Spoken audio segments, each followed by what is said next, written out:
Adrian always believed he had everything figured out. He was 29, ambitious, and finally beginning to see his career as an architect take off. More importantly, he had Emma. To anyone looking from the outside, their relationship was a dream. Two people who seemed glued together by the sort of affection friends often envied. They lived in a modest but stylish apartment overlooking the city skyline. Every morning, Emma would kiss him goodbye as he left for work, her hand lingering on his arm just long enough to make him feel like the luckiest man alive. They had inside jokes, shared playlists, late-night takeout dinners. It was the kind of relationship that looked picture-perfect. But perfection is fragile. One rainy Thursday evening, as Adrian worked late sketching plans for a new project, his phone buzzed. It was a message from Emma. Heading to bed early, exhausted. Love you. He smiled, but as he stretched, something gnawed at him. She never went to bed early. Emma loved staying up late, watching shows or scrolling endlessly through her phone. For the first time, her message felt rehearsed. He brushed the thought aside. Trust was the foundation of love, wasn't it? Still, a seed of doubt had been planted. The following week felt ordinary, at least on the surface. Emma still laughed at Adrian's jokes, still kissed him good morning, still texted him random memes in the middle of his meetings. If anything, she seemed even sweeter, more affectionate. But Adrian couldn't shake the unease that had crept in since that rainy Thursday. It wasn't one thing, it was a collection of little things. Emma had always been meticulous about her phone. She used to leave it on the coffee table, sometimes even forgotten on the kitchen counter while she showered. But lately, it was glued to her. She carried it from room to room, the screen always turned face down. When it buzzed, she'd glance at it quickly, smile faintly, then tuck it away. Work chat, she explained once when Adrian asked. You know how it is. He nodded, though a small voice inside him whispered, she's lying. The second shadow appeared on a Friday night. They were supposed to meet friends for dinner, but at the last minute, Emma claimed she wasn't feeling well. Adrian went alone, and when he returned 3 hours later, he found her dressed, hair perfectly done, as if she'd just come back from somewhere herself. Fever broke, she said casually, kissing his cheek. Adrian smiled, but his gut twisted. That night, long after Emma had drifted into sleep, Adrian lay awake staring at the ceiling. He told himself not to be paranoid. Relationships ended when suspicion replaced trust, wasn't it? But then another thought crept in. Sometimes suspicion is just instinct screaming the truth. He turned his head to watch Emma's peaceful face. Her breathing was steady, her hair scattered across the pillow. For a moment, he wanted desperately to believe the lie that everything was fine, that the shadows were only in his head. But the shadows kept growing. Adrian told himself he wouldn't snoop. He prided himself on trust, on being the kind of man who gave space rather than suspicion. His father had once told him, if you go digging for dirt, you'll always find some, even if it's only your own doubts. Adrian had believed that until Emma's little inconsistencies began to multiply. On Monday, Emma claimed she had a late meeting at work. She worked in marketing, and late meetings weren't unusual. But when she came home, her perfume clung to her clothes stronger than usual, as if freshly applied. Adrian hugged her, inhaling the floral, sweet scent, and wondered if she had gone straight from work to another place, somewhere she wanted to impress. Everything all right? He asked casually as she slipped off her heels. Yeah, just tired, she said, her eyes avoiding his for a fraction too long. That was when the first real crack appeared. The forgotten scarf. On Wednesday evening, Adrian returned home earlier than usual. Emma had texted that she'd be out running errands, groceries, pharmacy, a bit of shopping. He decided to surprise her by cooking dinner. As he carried bags of fresh vegetables into the kitchen, something on the couch caught his eye. A scarf. It wasn't Emma's. Emma had plenty of scarves, woolen, silk, patterned, but Adrian knew them all. This one was different. It was dark gray, masculine, and faintly smelled of cologne that didn't belong to him. His chest tightened. For a long moment he stood frozen, scarf dangling from his fingers, his mind racing through possibilities. Maybe it was a friend's. Maybe her brother's. maybe nothing. But the scent. That scent gnawed at him. He placed the scarf back exactly as he had found it and sat in silence until Emma returned. When she walked in, smiling with grocery bags, Adrian forced his own smile. "Hey, how was shopping?" "Fine," she said cheerfully. "They were out of the cereal I like, but I'll live." Her cheerfulness was too sharp, like glass trying to hide a crack. Adrian waited. Would she notice the scarf? Would she offer an explanation? But Emma breezed past it, didn't even glance toward the couch. Either she truly didn't see it, or she was pretending not to. That night, Adrian lay awake again. The scarf burned into his mind like evidence in a courtroom. The phone call. The next morning, Adrian left for work later than usual. Emma had already gone, but her phone buzzed on the counter, forgotten, unlocked. His pulse quickened. He stared at it as if it were a loaded weapon. "Don't look," he told himself. "You'll regret it." But curiosity and fear overpowered him. He didn't dive into messages immediately. Instead, he looked at recent calls. The most recent outgoing call wasn't to him or to her office. It was to a number he didn't recognize, dialed late last night when she supposedly had been in the shower. His hand shook as he copied the number into his phone. He didn't call it yet, but the weight of it sat heavy in his pocket all day. At lunch, his colleague Mark noticed his distraction. "You all right, man? You look like you've seen a ghost." Adrian forced a laugh. "Just tired, deadlines." But inside, he wasn't laughing. Inside, he was unraveling. The test. By Friday, Adrian decided to test her. It was reckless, maybe even cruel, but he needed clarity. He told Emma he had to work late on a client presentation. In truth, he left the office at 6 and drove back towards their apartment, parking his car on a side street with a clear view of their building. At first, nothing happened. The lights were off. He almost felt foolish, like a jealous teenager spying on a crush. But at 7:30, a car pulled up. A man stepped out, tall, broad-shouldered, with the kind of confidence that filled the space around him. He carried no groceries, no packages, just walked straight into the building, as if he belonged there. Adrian's stomach flipped. He knew this man. Minutes later, the lights in our apartment flicked on. Adrian's grip on the steering wheel tightened until his knuckles turned white. He sat there for an hour, 2, his heart slamming against his ribs. At 9:30, the man left, adjusting his jacket, head bowed as though avoiding notice. Adrian's world cracked wide open. He didn't confront Emma that night. When he finally walked through the door, she was in pajamas, hair pulled back, smiling casually. "How was work?" she asked, kissing his cheek. "Long, tiring." And then he excused himself to the bathroom, locking the door before sinking to the floor. His reflection in the mirror above looked like a stranger, eyes hollow, mouth tight. The illusion was breaking. Adrian had never thought of himself as suspicious by nature. He was steady, rational, a man who measured twice before cutting once. But once trust began to crumble, suspicion wasn't a choice, it was a reflex. For 3 days after seeing the stranger leave their apartment, Adrian carried on as if nothing had changed. He laughed at Emma's jokes, cooked dinner with her, even kissed her goodnight. But inside, something darker had taken root. Every glance, every smile, every touch from her now felt rehearsed, calculated. And every time she picked up her phone, tilting the screen away from him, Adrian's stomach tightened. The number. That stranger wasn't just anyone. Adrian was sure of it. He remembered the unknown number from Emma's call history, and the thought kept gnawing at him. One night, while Emma showered, he finally called it. The line rang once, twice, and then a man's voice answered.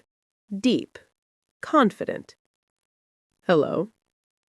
Adrian froze. His throat went dry. He hung up without saying a word. For several minutes, he sat on the edge of the bed, heart racing, staring at Emma's phone. That voice didn't belong to a colleague. It wasn't family. It was the voice of someone who walked into his home like he owned a part of it. When Emma stepped out of the shower wrapped in a towel humming, Adrian plastered on a smile. "Hey, want me to make tea?" She smiled back. "That'd be perfect."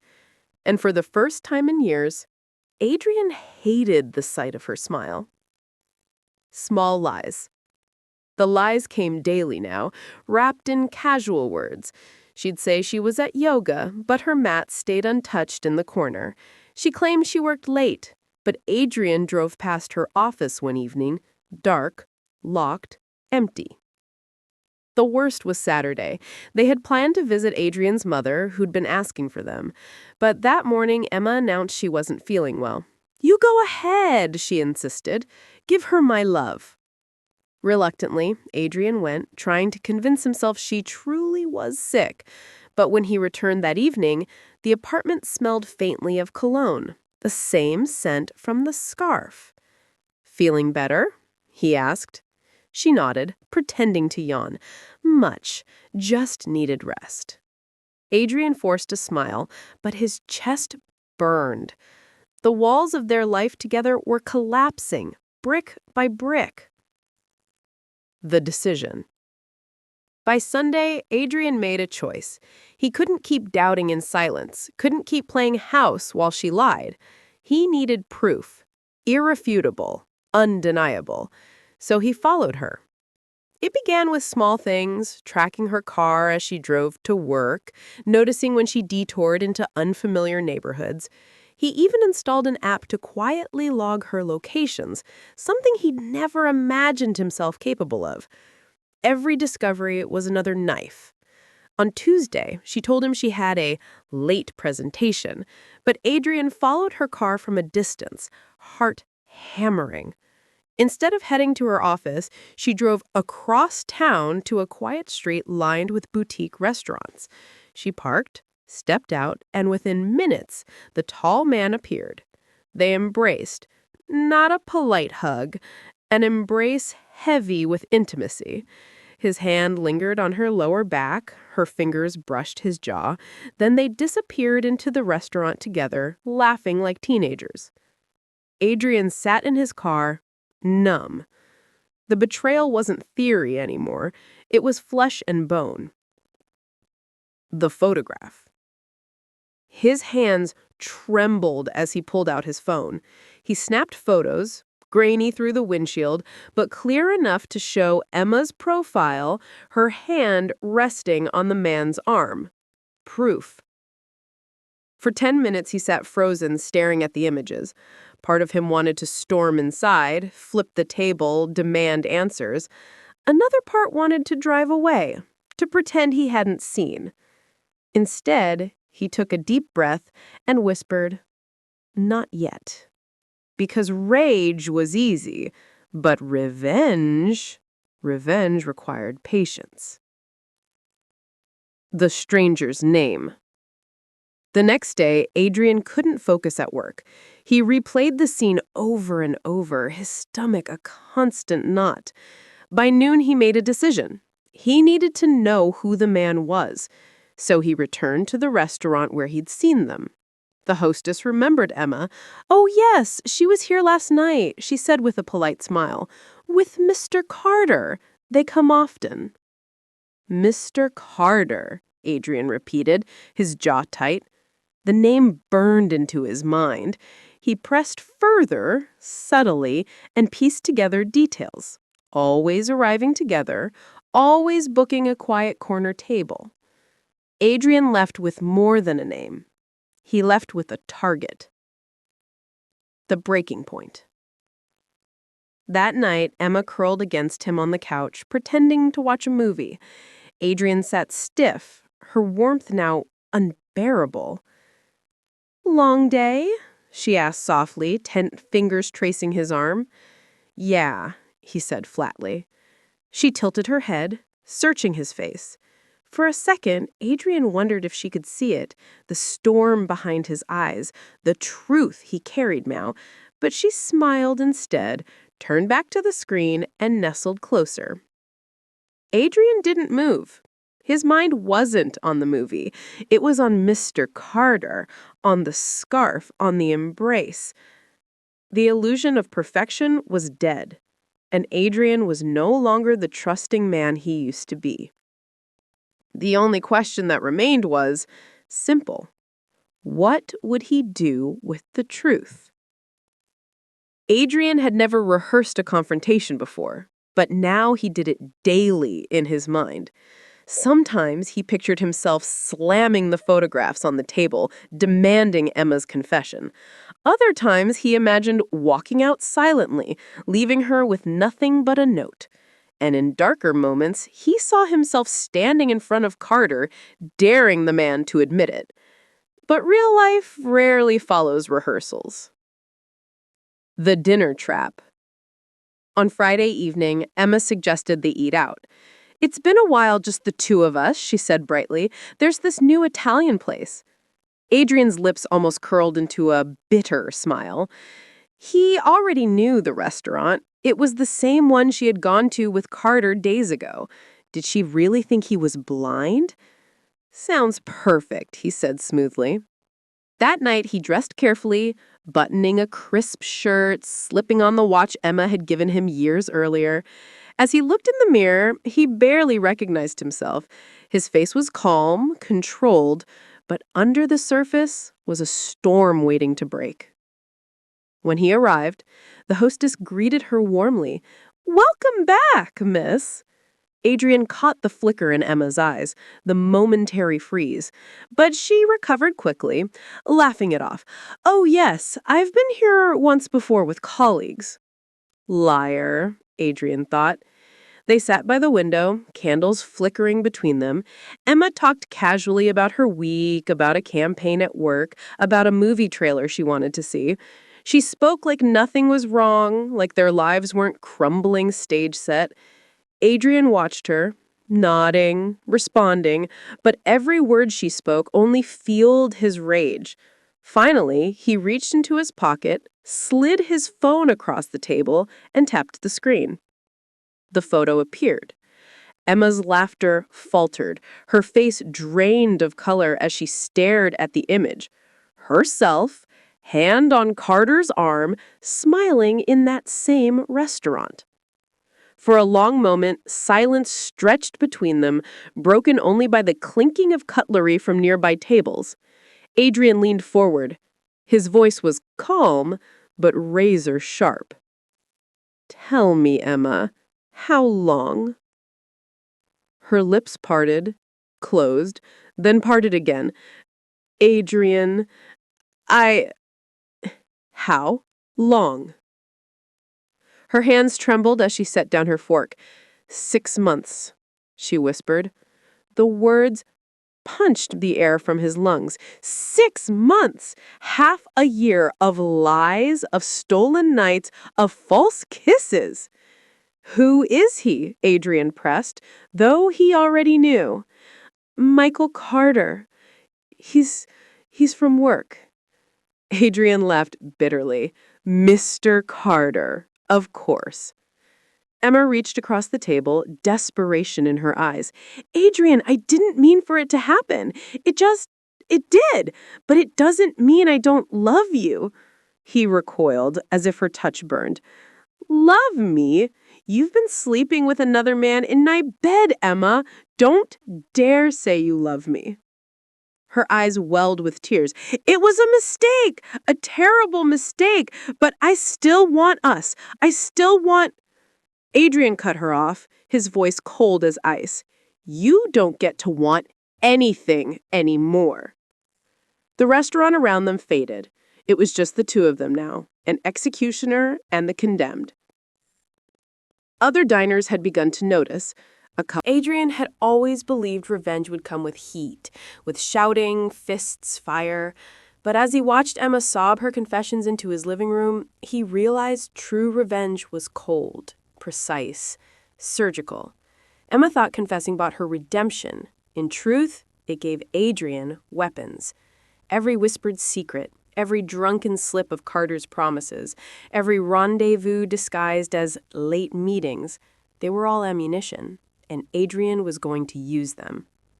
Carter's crumbling. The following week, Adrian began small, subtle. He emailed Carter's ex-wife from an anonymous account, attaching screenshots of Emma's texts. Romantic lines, careless promises Carter had sent. "I'll never let anyone come between us again," one read. Within days, Carter's ex dragged him into court, demanding a custody review. Adrian followed up by printing a photo of Carter and Emma entering a hotel together. He mailed it to his boss, with no note, just the image. 2 dominoes fell at once. Whispers at the office, an icy call from his ex-wife, late-night arguments behind closed doors. Carter, once untouchable, now looked exhausted, shadows under his eyes, his tie always slightly loosened. Adrian saw him one evening at the bar, hunched over a glass of whiskey. He didn't approach. He didn't need to. Just seeing Carter unravel was satisfaction enough. For now. Emma's chain. Emma clung to Adrian with a desperation he had never seen before. She texted constantly. "Good morning. I'm thinking of you. Please, can we meet tonight?" Sometimes he responded with a single word, sometimes not at all. Each silence drove her deeper into panic. When she begged to see him again, he agreed, but with conditions. "You'll do what I say," he told her coldly. "If you disobey, you're gone." She nodded quickly, tears shimmering. "Anything. I'll do anything." The first test was simple. Adrian handed her his phone and said, "Text Carter. End it. Tell him you never want to see him again." Her hand shook as she typed. "It's over. Don't contact me again." She showed Adrian before hitting send. He watched the message fly into the void and then smiled faintly. Good girl. The relief on her face was almost pitiful. She thought this was forgiveness. She thought this was love reborn. But Adrian didn't love her anymore. He owned her. The mask slips. Weeks passed and Carter's downfall accelerated. Rumors swirled at his firm, accusations of favoritism, whispers about his affair with a subordinate. His promotion, once guaranteed, slipped through his fingers. Emma, caught in the fallout, lost friends at work. Colleagues avoided her. Invitations stopped. Her reputation, once flawless, was in tatters. One night, she stormed into Adrian's apartment, eyes blazing.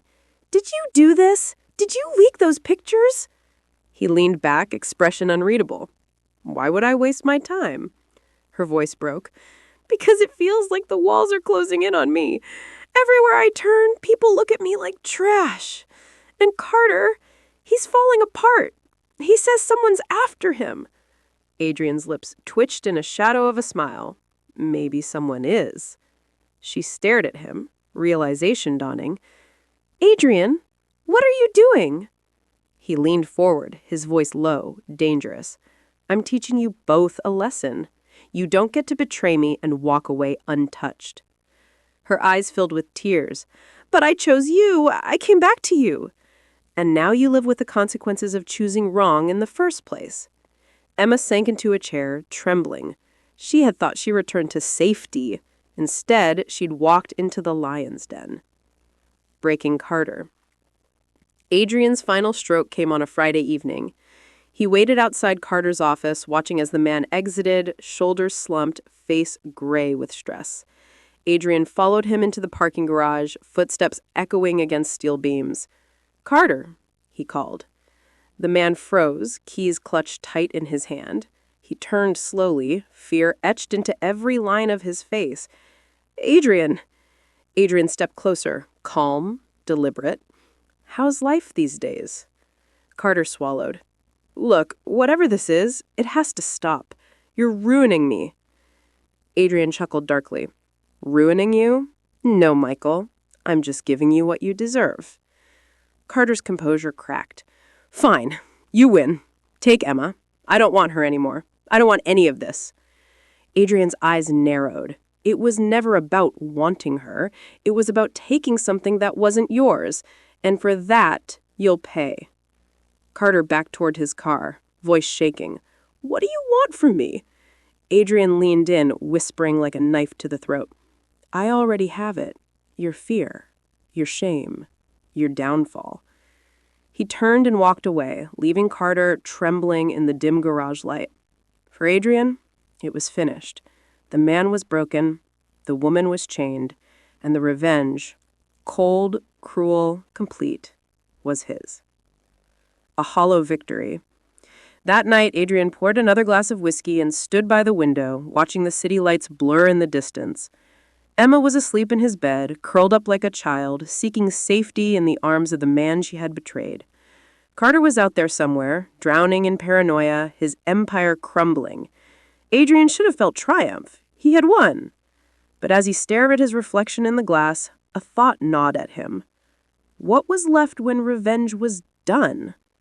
The silence offered no answer, only the echo of his own heartbeat, steady and hollow.